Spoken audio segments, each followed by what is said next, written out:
श्री राम नमस्कार। आज 24 मई 2024 एक नई कहानी के साथ आपसे जुड़ा हूँ। एक युवक जो कुछ काम करना नहीं चाहता था लेकिन 4 वक्त का खाना दबा के खाता था।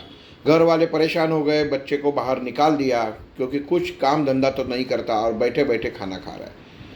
युवक घर से बाहर निकल गया। अभी ऐसी जगह ढूंढ रहा था कि उसको 4 समय का खाना समय पे मिले और उसने सुन लिया कि एक आश्रम में 2 वक्त का खाना और 2 वक्त का चाय नाश्ता मुफ्त में मिलता है। खाली आश्रम में जाके उनसे रहना पड़ेगा और वो आश्रम में चला जाता है। गुरुजी से बात करके वहाँ पे आश्रम में रहने की अनुमति दी जाती है। 1 महीना बराबर चलता है। 2 वक्त का खाना, 2 वक्त का नाश्ता पानी। बहुत खुश हुआ ऐसा इंसान कि चलो मेरी अभी ज़िंदगी बैठे बैठे कट जाएगी। महीने में एक दिन ऐसा आता है कि सुबह जब उठता है और नाश्ता करने के लिए जाता है तो भोजन गृह में कुछ चीज़ बनी हुई नहीं है।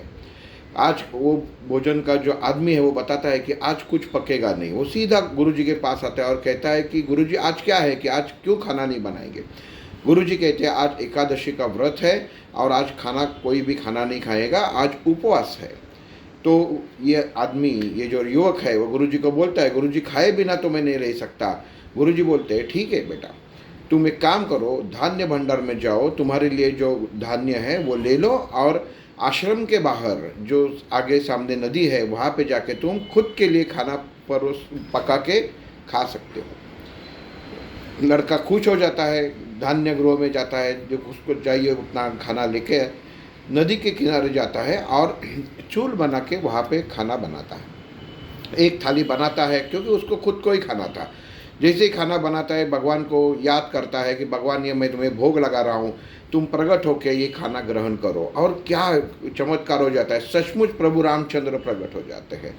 वो उनको देखते ही बैठता है। प्रभु रामचंद्र बोलते हैं तुमने मुझे याद किया, मैं प्रसन्न हूँ, चलो तुमने मुझे जो भोग दिया है वो मैं अभी खा लेता हूँ। और वो खाना खा लेते हैं। लड़का चौंक जाता है, भगवान को बोलता है अरे भगवान ऐसा तो पहले कभी हुआ नहीं है कि भोग चढ़ाए और आप आके खाना खाया, लेकिन कोई बात नहीं, आप खाना खा लो, शायद आज मेरे नसीब में उपवास ही है। और अगले महीने ऐसा ही हो जाता है। वो इस वक्त सोचता है कि इस वक्त मैं 2 लोगों का खाना लेके जाऊंगा, अनाज। और वैसा करता है, नदी के किनारे वापस जाता है, खाना पकाता है और भगवान को वापस याद करता है और भगवान वापस प्रकट हो जाते हैं, लेकिन सीता माई के साथ प्रकट होते हैं। ये बंदा भगवान को बोलता है कि हे प्रभु राम, तुम ऐसा क्यों कर रहे हो, तुम मुझे तो फंसा रहे हो। तुमने आखिरी समय तुम आए तो अकेले आए थे, इस वक्त मैंने 2 लोगों का खाना बनाया तो आप सीता माई को भी लेके आए, तो अभी ठीक है, कोई बात नहीं, आप प्रसाद ले लीजिए, मैं भूखा रहता हूँ। बस वो वही भूखा रहता है, वापस आ जाता है। और अगले महीने वैसा ही हो जाता है। वो सोचता है अभी तो प्रभु रामचंद्र के साथ कोई तो वो लक्ष्मण भैया आ सकते हैं, हनुमान जी आ सकते हैं, तो 4 लोगों का खाना वो लेके साथ में चला जाता है। जैसे ही लेके जाता है तो वहाँ पे प्रकट होते हैं प्रभु रामचंद्र, सीता माई और बहुत सारे नगरवासी। वो चौंक जाता है कि अरे इतने लोग अभी आ गए तो अभी कैसा हो जाएगा, लेकिन सब मिल बांट के खाना खाते हैं, प्रसन्न होके चले जाते हैं। और ये आदमी भूखा ही रह के वापस आश्रम में आता है। और अगला महीना आता है, तब सोचता है अभी तो ये पूरी नगरी को लेके आएंगे तो मैं उतना अनाज लेके जाऊंगा। गुरुजी सोचते हैं ये पागल है क्या, खुद के लिए एक थोड़ा सा अनाज लेके जाना है तो ये तो गोनी गोनी लेके जा रहा है, अब ये क्या है, अब इसका मैं राज जान के ही रहूँगा करके गुरुजी उसके पीछे जाते हैं। ये पूरा खाना 10-25 लोगों का खाना बनाता है और गुरुजी देखते हैं कि ये इसने बहुत बढ़िया खाना बनाया है। उसको नमस्कार करता है, भगवान को याद करता है, तो भगवान पूरे आपकी प्रजा के साथ खाना खाने आ जाते हैं। ये नमस्कार कहते हैं, बोलता है कि भगवान आप तो सब आ गए, आज भी शायद मुझे भूखा ही रहना पड़ेगा। गुरुजी देखते हैं किसी से बात कर रहे हैं लेकिन गुरुजी को कोई दिखाई नहीं देता। ये लड़का भगवान राम से कहता है कि भगवान ये आप बिल्कुल अच्छा नहीं कर रहे, मेरे ऊपर आप सही तरीके से बर्ताव नहीं कर रहे, क्योंकि मुझे हर वक्त मैं खाना बनाता हूँ लेकिन मुझे भूखा जाना पड़ता है।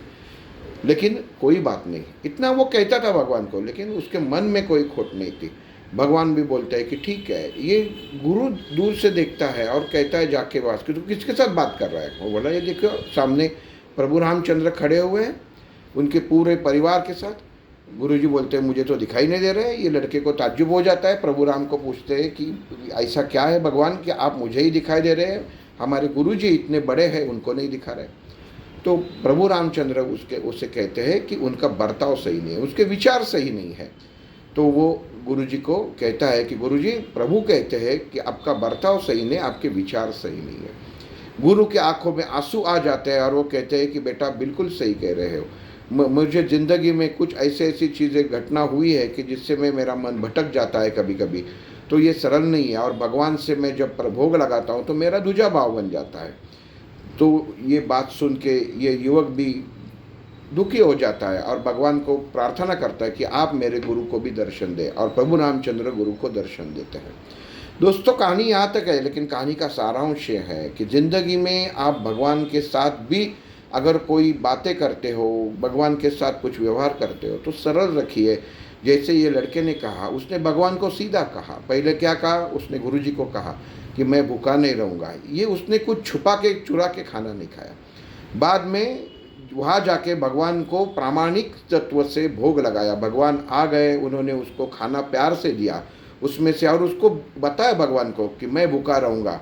ये बात उसने सरलता से कही और हर वक्त ये बात वो भगवान से कहता रहा। इसका सरल स्वभाव के कारण भगवान ने उनको दर्शन दिया। दोस्तों, ज़िंदगी में हम लोग भगवान को भोग चढ़ाते हैं, बहुत सारे चीज़ें, मंदिर में जाते हैं, चंदा देते हैं, लेकिन अपेक्षा हमारी खुद की करते हैं, भाव सरल नहीं रहता। इसके लिए जिसका भाव सरल है, जिसके मन में पवित्रता है, स्वच्छता है, भगवान उससे दर्शन दे के ही रहता है। बस यही थी आज की कहानी। कल एक नई कहानी के साथ मिलेंगे। सबका दिन शुभ हो। जय श्री राम।